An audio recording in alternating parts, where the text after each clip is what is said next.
All right. Welcome to the Levi Blue Show, where we talk about life, overcoming daily struggles, and everything in between. Good morning, everybody. I am your host, Levi Blue. Stephen, how are you doing this morning? Stephen's doing fine. Thank you. Yeah? Yeah.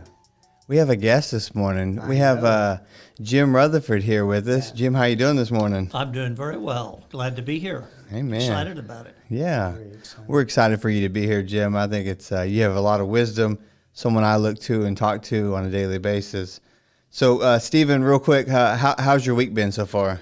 My week has been an experience, brother. Yeah. Yeah, it's been an experience. Yeah. Yeah. Are you overcoming your daily struggles? Pretty much. As we talk about here on the show? Yeah, pretty much. Yeah. Have you ever had an easy week yet? Have you ever just had like an easy week? I'm trying to remember. That would be back there somewhere. Right. Yeah. Yeah. Look, if it is, let me explain it. To me, my way of looking at it is if I'm having a good week, then I'm not really struggling with anything, so it doesn't imprint in my mind. Right. You know, I don't have an instant recall of all the good. I got you. Yeah. Okay. What about you, Jim? Since you're our guest, let's ask you, how's your week been so far? It's a good week. Yeah. Good week, yeah. Yeah. Let me ask both of you this, and you both can chime in on this. What do you got, either one of you, at the age that you're at, do you like receiving advice? Do you like when yeah, go ahead, Jim. You know, I mean, I think it depends on the spirit it's given in. You know, I think everybody appreciates honest, genuine advice from somebody who loves and cares about you and you feel like is interested in your success or happiness. But, you know, I don't think anyone really likes advice if they feel like it's just criticism. Yeah, I agree with that. Yeah. Right. Okay. All right. Well, real quick, I wanted to share a fun fact. On this show, we do fun facts every episode. So cool. I found this one and. Really? Yeah. Oh, okay. Because when I say this, you're gonna be like, you're really gonna think about it. It's like when someone says, "Can you lick your nose with your tongue?" A part of it, when you hear that, some of us want to go. You want to try, you know what I mean? So, and I have. And there's some listeners right now, they probably tried to Yes. lick their nose, Yeah. or they push their nose down and lick it. All right, so fun fact for the day. Human beings cannot walk in a straight line without looking at something. Do you think that's true, Stephen? Yes. Yeah? How do you think that's true? Because I was taught that in the military. Really? Yeah, that's why you have a focal point ahead of you Yeah. that you can look at and see if you varied off course. Yeah, one side of your body is smaller than the other, physically, and so you take a roundabout step. You go in a circle without knowing. Really? Yeah. Okay, I'm learning something new. Okay, this was in my education. That came straight from public school, man. They didn't teach us that in school when I was in school. Really? Yeah. Maybe I just didn't pay attention. Well. So, what about you, Jim? When you hear that fun fact, do you think that's true?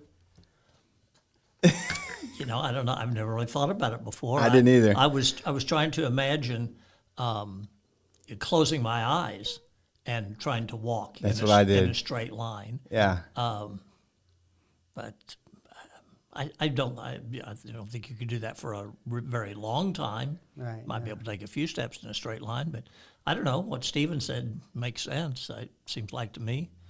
It sounds reasonable. Yeah. He may have just made it all up. I don't know. Well, you never know. It might be in the Bible. But it sounds. Don't look left or right. Reasonable. Go straight. Well, that's yeah. Yeah. Yeah. I like to think about because I always tell my son, pick up your feet, boy, or because he walks and he looks down when he walks. So I look at my feet, but also look what's in like steps in front of me, like when you're driving. You know what I mean? So, Right. do you when you walk? Is there something particular you look at? You look at your feet, Stephen. When you walk, I look at the ground. you look at the ground. I'm always looking for pennies from heaven. Yeah. Yeah, subconsciously. I look Do you at find them? Yeah, How many have you found today? none. Oh, whatever. Yeah. No copper in my pocket. Yeah. So today I think is a really good episode. We're going to talk about, I'm really just going to shut up and let you guys just really have a hold of this one, because the topic is what advice would you give to your younger self? And I'm going to pull this up on the screen here while we wait. So Stephen, when you hear that topic, what's the first thing that comes to your mind? What advice would you give to your younger self? That song that says "Dear Younger Me." Dear younger me. Yeah, that's what came in my head. Yeah, that's I knew exactly what that is. Yeah, is that one of your jams? It comes on the free radio. So. Yeah. So, So what are some of the lyrics that I mean, what is it? I'm not familiar with the song. Oh, So it what's goes, what's "Dear it say? Younger Me." That's the catchphrase. "Dear Younger Me." Yeah. so the background of it is just kind of talking to his younger self of who he used to be. No, he's asking himself questions. If I ever met you, would I say this? Would I do this? You know? That's good. Yeah. Yeah. He's asking himself questions, and he doesn't really answer them, but he keeps going back to "Dear Younger Me." You know what I mean? Yeah. I mean, I've heard the song. I just didn't really. I never paid attention to the lyrics, Oh yeah. and which is ironic. But yeah. So okay.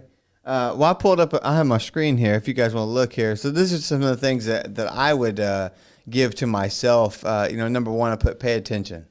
That was something I heard a lot growing up, was pay attention. Pay attention to what's going on. When I was in school, pay attention.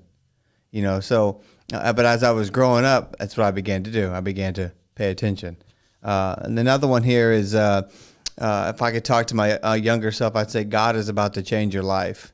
God was working in my life at a young age. I got saved at 12 years old. I rededicated my heart at the age of 24, and now I'm 36. So God was really doing some remarkable things. So I would tell my younger self, hey, man, pay attention, because God is about to change your life. You know what I mean? Because I've been searching for a long time. What was my purpose in life? I think I found my purpose of just talking with people, doing what we're doing now. This is what I enjoy doing, to encourage people. You know what I mean? So I would tell my younger self, pay attention. So look at this last one here. This is something I really struggle with for a long time. And I think at times we tend to still struggle with these kind of things. But you are somebody, and God sees you more than you see in yourself. One of the things that God reminded me of years ago is I need to start seeing myself the way that God sees me. You know what I mean? I need to be able to see who God really sees in me. Because, I'm pretty self-conscious a lot of times. When I was a kid, I got made fun of my voice. I got made fun of because I was short, things like that. So I never thought I was really anybody until I became an adult. Does that make sense? I became rebellious. So, Stephen, earlier, a few weeks ago, I actually... Oh, wait a minute. Hold on. Wait a minute. What you got? Don't transition Oh, no. so quick. I was transitioning to you. I was transitioning to you. Okay, Go- look. Go ahead. Just go ahead. Yeah, go ahead. Pastor Jim, Yes. if you could talk to your younger self, what would you say? Yeah, it's interesting. I maybe it's just part of getting older. I'm 73 years old now. I'll be Right. 74 this summer, and I think as you get further and further into life, you begin to think about those things more. I think that's part of the problem with being young, is you feel like you have all the time in the world ahead of you. Yeah. That's good. And it's easy to not really think about the future much, not plan for the future much, just kind of live life as it happens, just kind of drift through life.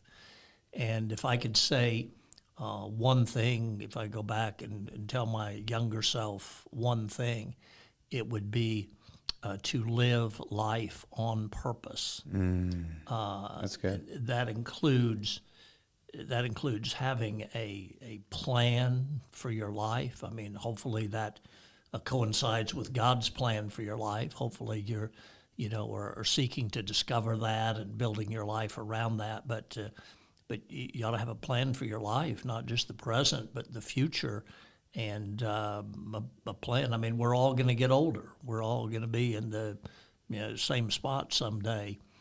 Towards the end of life, and we want to be prepared for that. We want to be ready for that. We want to be comfortable financially at that point. And so we need to start planning, and we need to start planning early on. We need to have a plan, and we need to be working towards that plan every day. Right. So live life on purpose. I mean, discover your purpose and then live life in order to fulfill that purpose. But to do that, you have to have a plan. You have to have the steps of the plan lined out, and then you have to be taking those steps. Yeah. You know, day by day. We don't just a lot of people, as I was saying, just drift through life. But if you're just drifting, you're not really getting anywhere. You're letting something else carry you somewhere. You're letting your situations and circumstances dictate where you're going and what you're doing and what you're accomplishing in life, rather than planning that for yourself or following God's plan for your life. So Why do you think life that? on purpose. Why do you think that we tend to do that? What you just said was we tend to do things the way. Is it because just culturally it's what we've been designed to do, or? Well, I think a lot of things. First of all, it's easier. You know, I think we all tend to kind of be lazy at times, maybe most of the time. Yeah. And so we don't have a plan. And if you don't have a plan, and if you don't have the steps to that plan written out, then you are just going to kind of drift through life. Yeah. If you're not trying to get to somewhere specifically, then you're just going to drift. It's kind of like that. It's interesting. It's kind of like that. The fun fact that you were talking about earlier. You know, if you don't have your eyes focused on anything, then no, you're not going to walk in a straight line. You're just going to drift off here and there and whichever way. Yeah. And it's just, it's the easiest thing to do is to not plan. Now, in the long run, it makes your life, I think, a lot more difficult. Because then you get yourself in situations and circumstances that you've got to scramble to get out of, that you've got to scramble to get through. Yeah. And do you think that you've fulfilled that purpose that God had in your life? You know, you talked about living life on purpose. Do you feel like that you're still walking in that purpose, or you think that you're just, or you've already kind of reached it? What are your thoughts on that? Well, I don't think I've reached it. I'm not sure we ever reach our purpose. Right. I think as long as we're alive and walking on this planet, that God has a purpose for our life and a reason for us being here. So I don't think we've fulfilled it there. I don't. I feel like probably that I've accomplished part of it. I mean, maybe a large part of it, but I don't feel like I've accomplished everything. Yeah, certainly.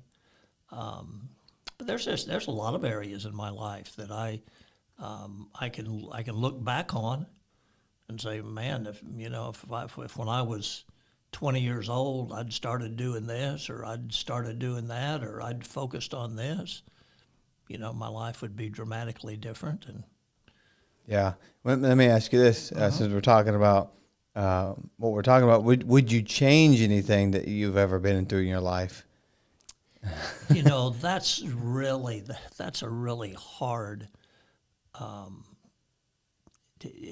that's a hard question, because the things that happen to you in your life, the situations, the circumstances that you experience, they mold you into kind of who you are today.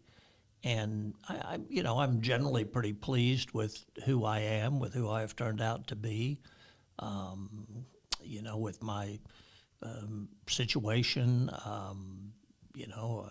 my wife. I mean, I love my wife and my family, my kids and grandkids and all that. And I wouldn't want any of that really to be different. Yeah. Would you say those are kind of your greatest joys? Those are Steve and I were talking the other day about the finer things in life. We start to enjoy the finer things in life. Are those things that you think that you enjoy the most? Just your grandkids and your family? Well, yeah, I think relationships are huge in life. As far as just your happiness in life, your enjoyment in life. And I think those relationships are all a part of God's purpose for your life. And so those are important. Those are the things that are really rewarding. I mean, it's nice to be, financially. I mean, we all want to be financially comfortable and able to, enjoy the thing, do what we want to do, and have the financial capabilities to do that. But I mean, that's ultimately not the most important thing. I think another thing is just what I do as far as just the church and ministry. That's really rewarding to feel like sometimes you speak into someone's life and are able to say, meet with a couple and talk to them and feel like their marriage gets on a little bit better footing, a little bit better ground. Yeah. To talk to someone and have them kind of instill within them a desire to seek the Lord more, to kind of help them through life. That's really rewarding, helping other people. So, I think relationships are most of the important thing. I mean, family, of course, that's an important relationship and a rewarding relationship. But yeah, I like to add to that. Like you're saying, seeing the fruit and what we get to do. Just to encourage people, and even like with this, people have already had good responses, and hey, I really enjoyed that, or hey, you really touched my heart, or even like unchurched people or comment on that. But like what he's saying, it lets us know that we're actually doing something on purpose. You know what I mean? And so I think it's what you're saying is, we get to enjoy that and see the fruit behind all that. Because sometimes when you're doing stuff and you're going through life, like teachers that I think it's like there's like a 2%. They don't really get to see the successful stories of of what their students have done. You know what I mean? So us as pastors, we get to enjoy that. You know what I mean? To see the fruit. You know what I mean? So, Stephen. The original question was, what would you say to your younger self? I think something like that. Appreciate what you've added. I got real quiet because I enjoy listening to you. Me too. Thank you. You have an intensity about your life now. I do want to say this about what I would say to my younger self. Let's hear it. It's very simple. We can't go back and say anything to our younger self. Technically, yes. You know what I mean? Sure, yeah. And getting to what the pastor talked about, which my mind was focusing on my situation. I am that I am. Papa used to say that. Yeah. I am that I am. Yeah. And he'd throw his chest up there and he'd throw his arms out there and say, now what? And the purpose of where we're at right now, it was all our decisions that brought us here. And when we began to awaken Christ, well, then we began to desire to change. And there's a lot of areas that are revealing themselves that are very stronghold. Yeah. And going through it all has brought us all to the point that we're going through it. But we know where we rely. Yeah. I think what you're saying, Stephen, or what you're leading to is that, even if we've not lived life on purpose, even if we've pretty much messed up our life, even if we've just kind of drifted to the point now that wherever you are, right. If you're, what did you just turn 36, Levi? Yeah, 36, yeah. Those of you who don't know, Levi's birthday was Monday, so he's got another year older. Yeah. Another party down at the bowling alley. Yeah, hooray for me. What'd you say, another party, what? At the bowling alley. Oh, yeah, I love bowling. Who doesn't like bowling? If you don't like bowling, that's un-American. You need to get out of here. That's right. But no matter what age, how old are you, Stephen? Yes, sir, turning 65. 65, all right. Or whether you're 73, getting ready to turn 74 like I am. You need to start living life on purpose now. I mean, if you've not been, it's not like I could say, well, I should have done this and I should have done that when I was 20 years old, and I should never have left the church and turned my back on God and all that, wasted that 20 years, whatever. I can look at it like that and regret all that, or I can just say, as you did, and which is what I usually do. I can't change anything in the past. I certainly can't change something from 50 years ago. I can't change anything that happened yesterday or even this morning already. Right. But I can change what happens going forward. That's right. And I can begin to try to live in my purpose, try to live on purpose. I can develop a plan and then the steps it takes to fulfill that plan to get me to where I want to be. Absolutely. So I've still got time to do that, whether it's 5 years or 10 years or 20 years or 25 years. Let me ask you this, and both of you, does getting older put some fear in you to a large degree? I'll let you answer that. Well, I think if we're believers and believe that this life is just a momentary prelude to eternity, then we don't really fear Right. Right. getting older or dying or whatever, this life coming to an end. But I think it does cause us to maybe take it a little more seriously. Yeah. That's what I think. Yeah. Yeah. Yeah, because as I've gotten older, even like with my daughter, it's like I want to make sure that I'm old enough to where I've done all that I can, because this world stinks. We live in a crappy world. You know what I mean? And so it's like I tell my wife I don't really like having children sometimes because they have to grow up in a pretty crazy world. But as I've gotten older, and as my mom has gotten older, my grandparents have gotten older, I see them and just how much they've aged.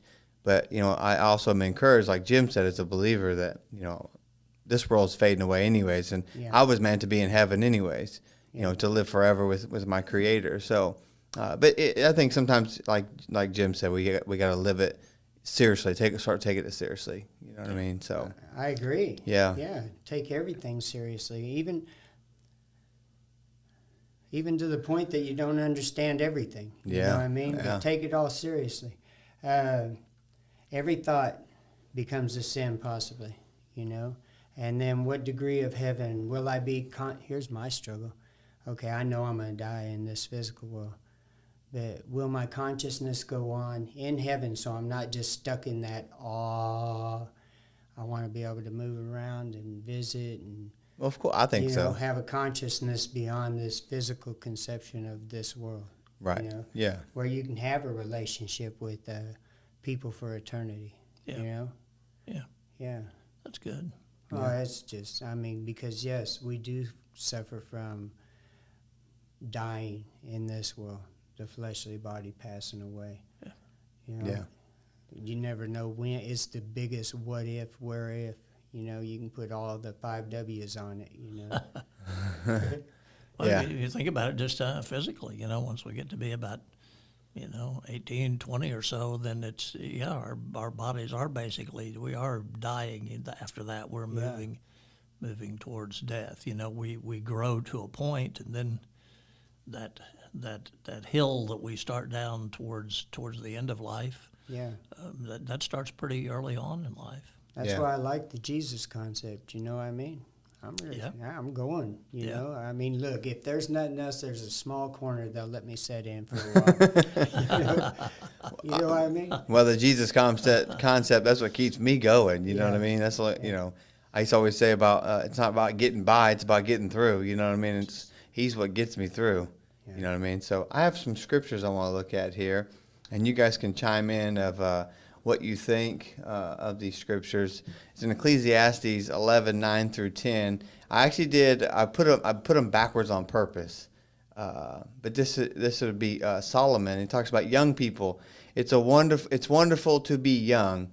Enjoy every minute of it. Do everything you do, or do everything you want to do. Take it all in, but remember, you must give an account to God for everything you do. You see how he tempted you there? And then it says, but you're going to be accounted for everything you do. And in verse 10 it says, so refuse to worry and keep your body healthy.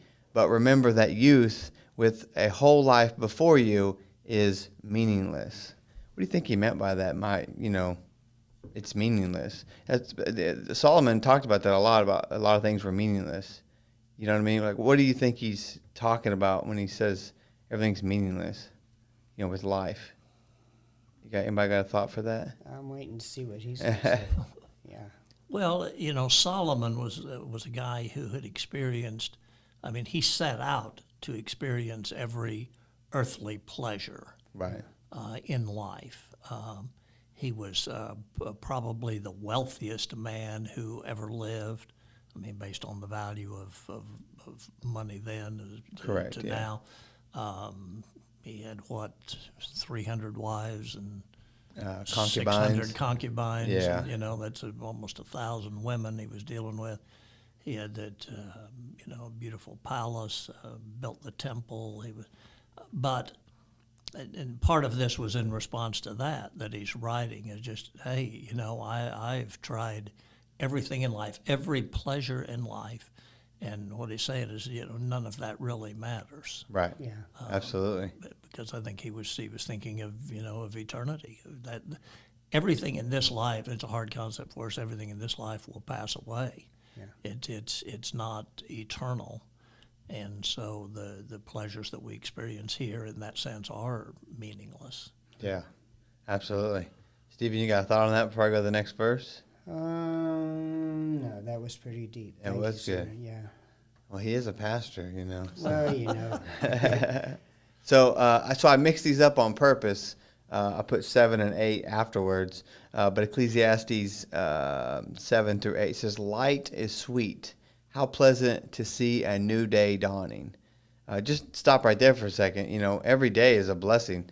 Every day you get to wake up is a blessing. Yep. I as I gotten older, I realized that's the first thing I said when I turned 36. God, thank you for another year.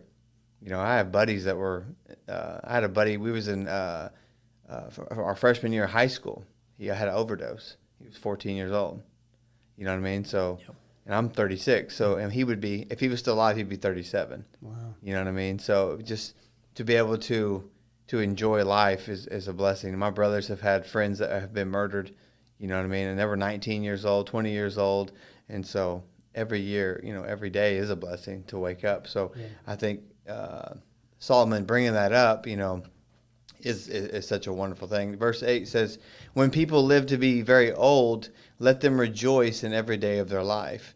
But let them also remember there will be many dark days. Everything still to come is meaningless." So he just kind of, actually, he says meaningless here first. Jim, do you think that you still have dark days in your life? Are there times where you just wonder where God is? Not many. Yeah. I mean, I think I've learned over the years to that I can rest in God. That the Bible says God works all things together for good for those who love Him and are called according to His purpose. And that's a verse I've kind of tried to hang my life on, so to speak. There's going to be bad things that happen. There's going to be dark things that happen.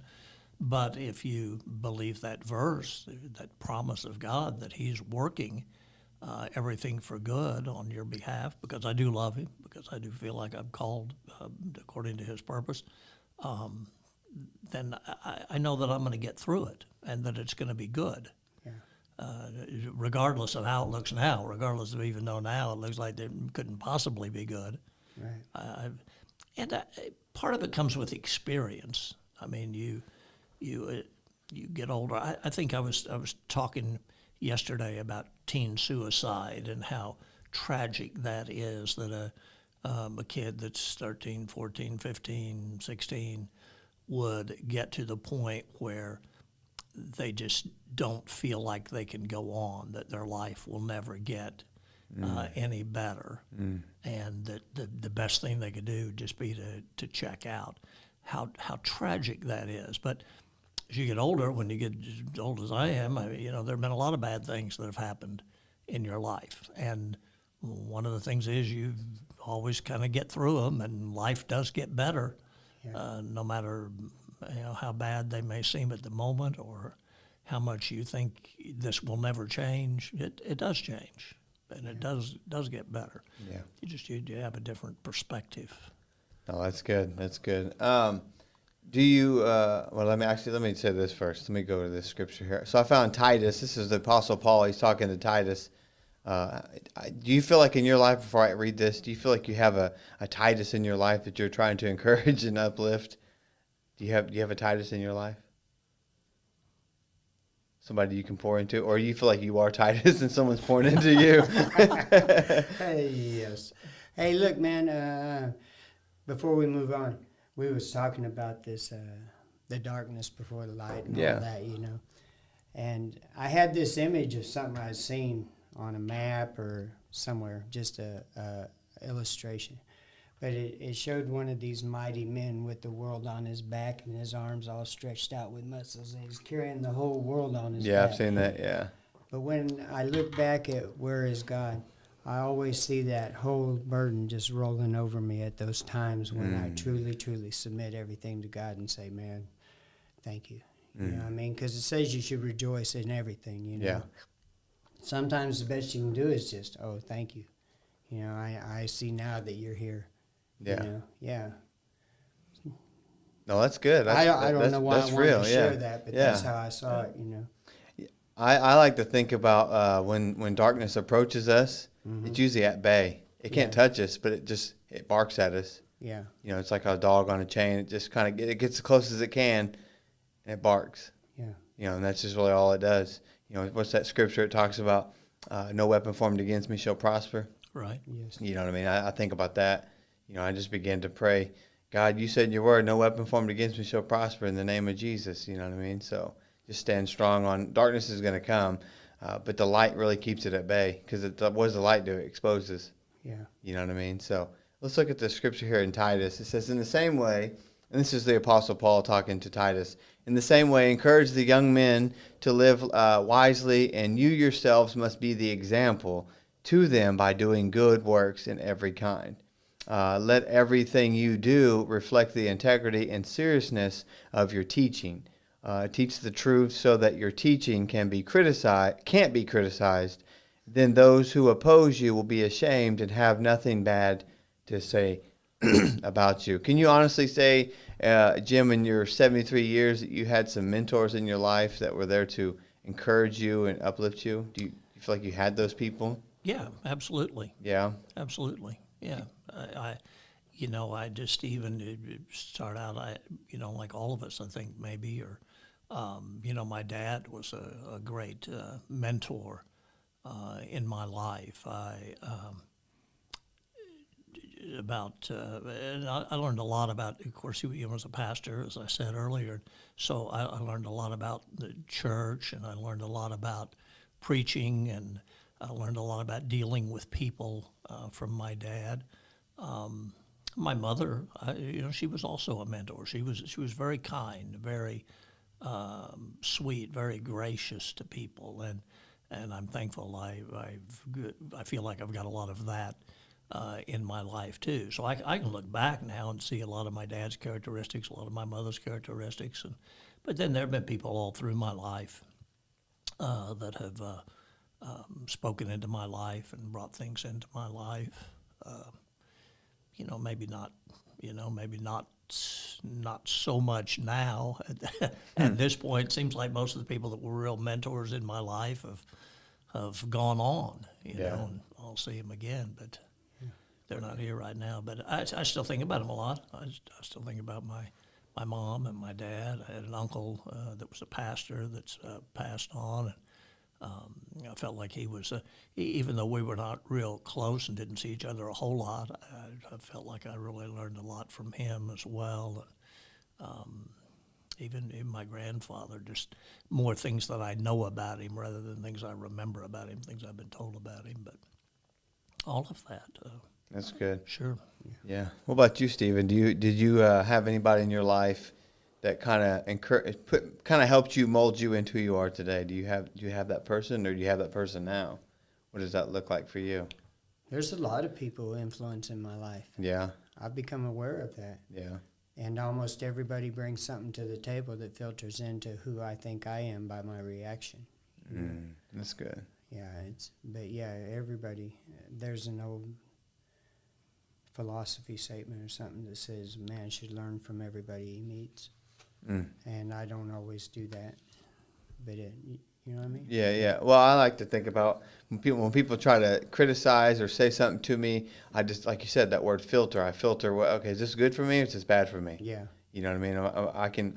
I can listen to everybody, but I don't have to take their advice. Right. You know what I mean? So there was a saying that John Atkins always says, be careful of taking criticism from someone you wouldn't take advice from. Yeah. You know what I mean? And I'll say that again. Be careful of taking criticism from someone that you wouldn't take advice from, because everyone's a scholar for some reason. You know what I mean? Everyone has the right answer. Everyone has the right things to say, and they know what's best for you. Right. But at the end of the day, you have to filter those things, like you said, to determine, is this God, or is this something else? You know what I mean? So, was the idea of a mentor for me. In the Bible, I had to turn Jesus into my mentor. that's good. Yeah. I had to focus on that, because the people who were coming in to bring me the word, as you want to say it, I always felt could be flawed. And I wanted one thing and one thing only at the time. Yeah. And that was through the Holy Spirit. It says, I will teach you. Yeah. And Well, think about those messengers that are giving you the message. You have to proof it yourself, because if it's true, God's going to give you a confirmation behind it to double it or triple it or quadruple it. You know what I mean? To make sure that you understand that this is from God. Yeah. You know what I mean? And it'll be a way that it's that aha moment we talked about before. Right. You know what I mean? So, well, we're going to take a break real quick. Then we're going to come back. We're going to play this game with with Jim Rutherford here. I think it's going to be fun. I hope that he has fun when we do this. If not, then I guess we'll just. I hope I do too. Yeah. We'll be right back, and we'll be right back.